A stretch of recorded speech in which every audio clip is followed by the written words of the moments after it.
Баршаңызға ассалаумағалейкум достар. Бүгінгі видеода сіздерге 2013 жылы шыққан шынайы оқиғаға негізделген 12 лет рабства фильмін қысқаша айтып беремін. Фильм бір кісінің қара нәсілді құлдарына қамысты қалай жинау керек екенін үйретіп жатқан жерінен басталады. Иелері қарап тұрғанда құлдар өлең айтып жұмысын жасай береді. Содан кейін басты кейіпкер Соломон Кейн хат жазу үшін қауырсыннан қалам жасайды, бірақ одан ештеңе шықпайды. Түнгі ұйқы кезінде Соломонның қасындағы әйел қозып, оған жабыса бастайды. Соломон әйел бала шағасы бар адам ретінде одан бас тартады. Келесі кадрда өткен шақты көреміз.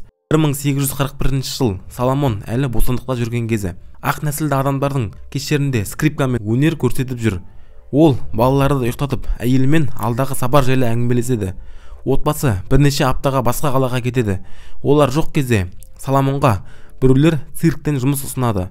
Олардың ұсынысын қабыл алып, үшеуі мейрамханада тамақтанады және шарап ішеді. Ол келесі күні есін жинағанда қол аяғы шынжырланып, қараңғы бөлмеде жатқанын көреді. Ойланып, кеше көп ішіп қойғанын түсінеді. Ол жерге құл саудагерлер келеді. Оған плат деп ат қойып, содан кейін сабайды. Соломон торлы терезеге көмек сұрап айқайлайды, бірақ ешкім үндемейді. Ол қасындағы құлдармен бұл жерден қалай шығу жайлы сұрайды. Олар сені құлдыққа сатып жіберді деп айтады. Түнге қарай құлдарды арбаға тиеп пароходқа апарады, ал пароход оларды құлдарға сұраныс жоғары жерге апарады. Жолда Соломон қасындағылармен көтеріліс ұйымдастырады.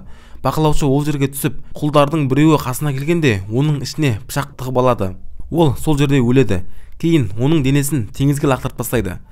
Аялдамада тұрғанда белгісіз кәсіпкер құл сатушыны күтіп алып, оған құжаттарды көрсетіп, сен менің құлымды ұрлап кеттің деп айыптайды. Саудагер құлды оған беріп жібереді. Соломон оларға көмек сұрап айқайлайды, бірақ қара нәсілді досы ол жерден иесімен кетіп қалады. Соломон баяғы өмірін, әйелімен жүрген кездерін есіне алады. Қара нәсілді адамның еркін жүргені кейбір адамдарды таңғалдыратын еді. Бір кезде иелері келіп, оларды сатылымға шығарады. Сатушы клиенттерге құлдардың түрлері мен денелерін көрсетеді. Соломонды Уильям Форд есімді адам сатып алады және Элизаны сатып алады. Ол балаларынан айырылғысы келмей айқайлайды, бірақ еш көмегі болмайды. Келесі күні құлдар Джон есімді ағаш ұстасымен танысады. Ол ережелерді түсіндіргеннен кейін бәрі жұмысқа кіріседі. Жұмыс барысында олар бір топ аңшыларды кездестіріп қалады. Олар тіл табысып, отын жанында бірге отырады. Соломон Фордқа орманға өзеннің үстімен барған тиімді екенін айтады. Құлдың ақыл айтқаны ұстаға ұнамай қалады, ал иесі онымен келіседі. Және Соломон ойлағанын іске асырады. Иесі сыйлық ретінде оған скрипка береді. Соломон Элизамен ұрысып қалады, себебі ол балаларын ойлап жылай береді. Ол Фордқа оның шын мәнінде кім екенін айт және не болатынын көр дейді. Жұмыс кезінде әлгі ұста Соломонға келіп, өзеннің үстінен өту жайлы идеясын есіне салады. И не умеешь выполнять указания. Сол кезде ол екі жұмысшының Элизаны алып бара жатқанын көреді. Соломон оның бұрынғы оқиғасын есіне алады. Бірінші иесіне құл болып жүргенде ол қиыншылық көрмеді, бірақ иесінің қызы оны құл саудагерлерге сатып жіберген. Келесі күні таңертең ұста Соломонға тағы тиіседі. Олар төбелесіп қалады және бас кейіпкер оны қатты ұрады. Бас бақылаушы ол жерге келіп Соломонды қорғайтынын айтады және Соломонға сол жерде қал дейді. Содан кейін ұста қасына екі адам ертіп келіп, арқанмен Соломонды іліп қояды.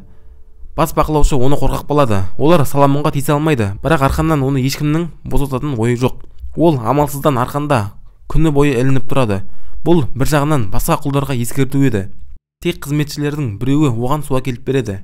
Кекшіл ұста оны кексіз қалдырмайтынын түсінген иесі Соломонды Эдвин Эпске береді. Эпстің беделі шамалы, бірақ ақылды қара нәсілді адамды алуға басқа ешкім келмеді. Құлдарға қатыгездік танытатынын ақтау үшін ол Библияны пайдаланады. Соломон жұмысшыларымен мақта теріп жүр, ал бақылаушы оларды қамшымен сабап тұрады.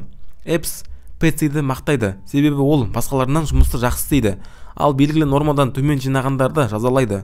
Бір күні түнде Эпс құлдарды оятып, бал ұйымдастырады. Билеп жүрген қара нәсілділердің арасынан ол Пэтсиге қарап тұр. Ал оның әйелі оны қызғанып, басына графин лақтырады және оны сатып жібер дейді. Бірақ Эпс оны тыңдамайды. Оның әйелі Соломонды дүкенге жұмсайды. Оның тізімге қарағанынан әйел оның әріп танитынын біліп қалады. Бірақ Соломон олай емес екеніне сендіреді. Жолда ол орманнан дыбыс естіп сол жаққа кетіп қалады. Ол орманда бір құлды ұстап алған бір топ адаммен кездесіп қалады. Оның белгісін тексергеннен кейін қуып жібереді. Демалыс күні Пэтси көрші плантацияға барады. Ол жерде еркін қара нәсілді әйел тұрады. Шоу есімді плантатордың әйелі. Эпс Соломонды сол жерге жібереді, бірақ қыз қайтқысы келмейді. Бірақ кішкене әңгімеден кейін олар үйіне оралады. Эпс Пэтсиді шақырады, бірақ ол өздерінің лашығына барады. Иесі оған ашуланып, Соломон екеуі төбелеседі. Ол пышақпен қолын қуалайды. Бір кезде жерге құлап, пышағын түсіріп алады. Қожайынның әйелі келіп, оған айқайлайды. Түнде Эпс білдіртпей құлдардың лашығына келеді. Ол тән ләззатын қандыру үшін Пэтсиді алып кетеді. Соломон бәрін көрсе де дымыс істемейді. Кезекті кештердің бірінде қожайынның әйелі оларға пирожки таратады, бірақ Пэтсиге емес, және оның бетін тырнап алады. Ал Эпске бәрі бір секілді. Түнде Пэтси Соломонға оны бұл қиыншылықтан құтқару үшін өлтіріп тастауын өтінеді. Ол бас тартады. Эпстің мақталарына құрт түседі. Ол бұны құлдардан көреді. Олардың арасынан атпен өтіп, қамшымен сабап шығады. Содан кейін ол құлдарды төреші Тернерге уақытша береді. Ол жерде олар қамыс тереді. Ол жерде Соломон жидек шырынынан хат жазғысы келеді. Төреші оған досының туған күнінде скрипка ойнап азғантай ақша табуға мүмкіндік береді.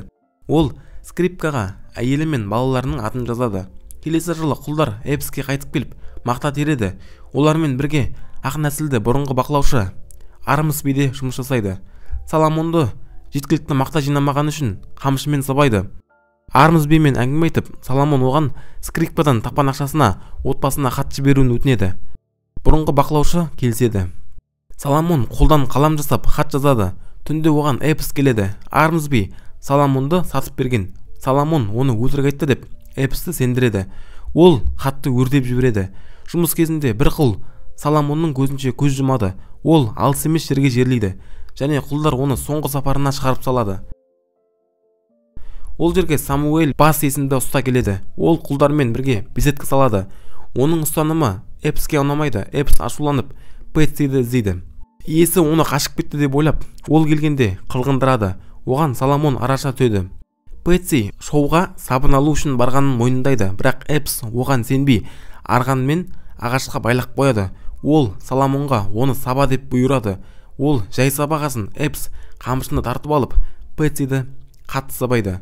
Наступит судный день, и ты ответишь за этот грех. Лашықта оның жарасын басқа қызметшілер емдейді. Ол ауырғаннан айқайлап, бас кейіпкерге неге менің өтінішімді орындап, өлтіріп тастамадың деген көзбен қарайды. Жұмыс барысында Соломон баспен әңгіме айтып, оған өзінің еркін адам екенін айтады.